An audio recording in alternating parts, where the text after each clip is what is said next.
Hallo Leute, da bin ich wieder. In meinen Videos wurde ich oft gefragt, welche Tipps ich Anfängern im Bereich Epoxidharz geben könnte. Viele von euch fasziniert das Arbeiten mit Epoxidharz, aber viele trauen sich nicht damit anzufangen.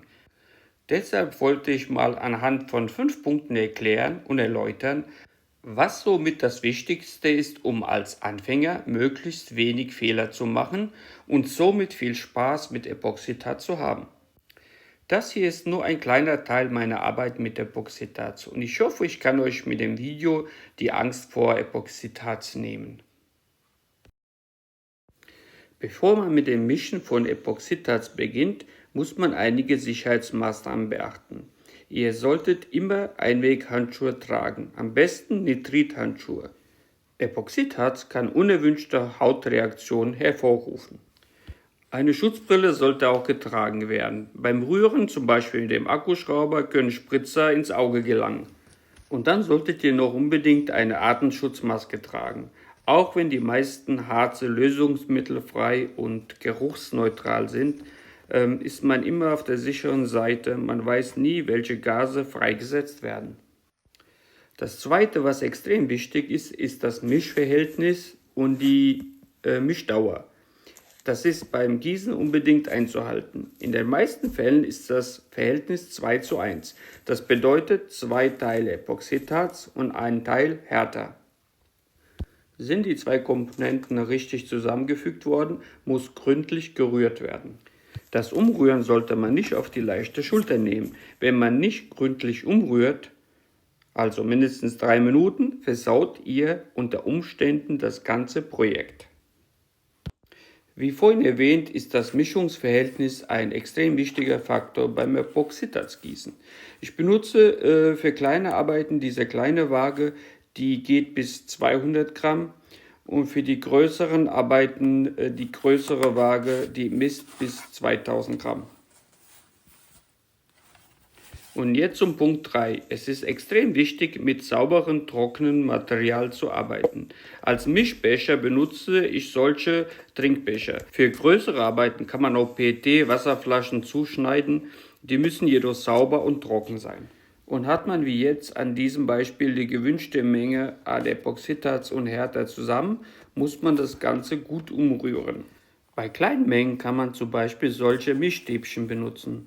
Und hat man es mit großen Mengen von Harz zu tun, dann benutze ich zum Beispiel diese Epoxidharzrührer.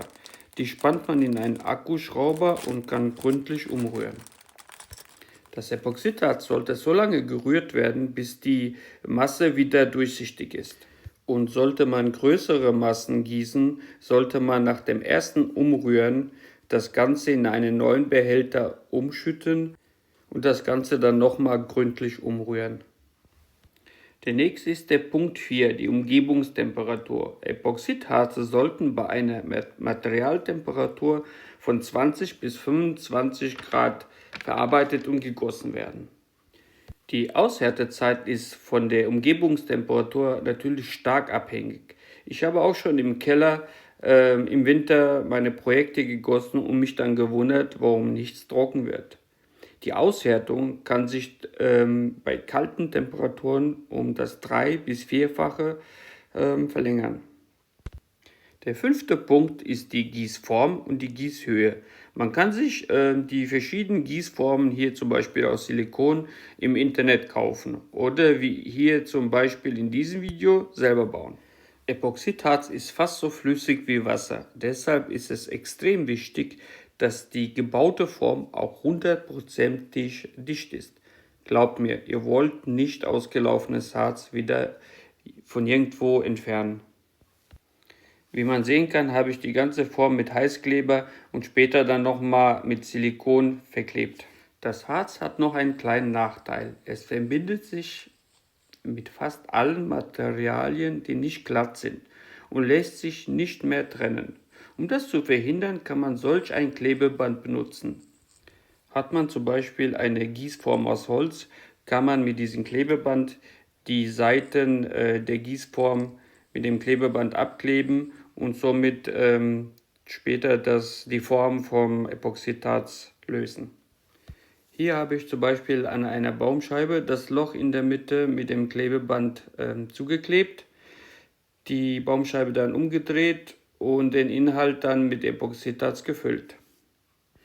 Und dann gibt es zu allerletzt noch die Gießhöhe, die man beachten muss. Es gibt Harze, die kann man pro Durchgang nur 1 cm hoch gießen.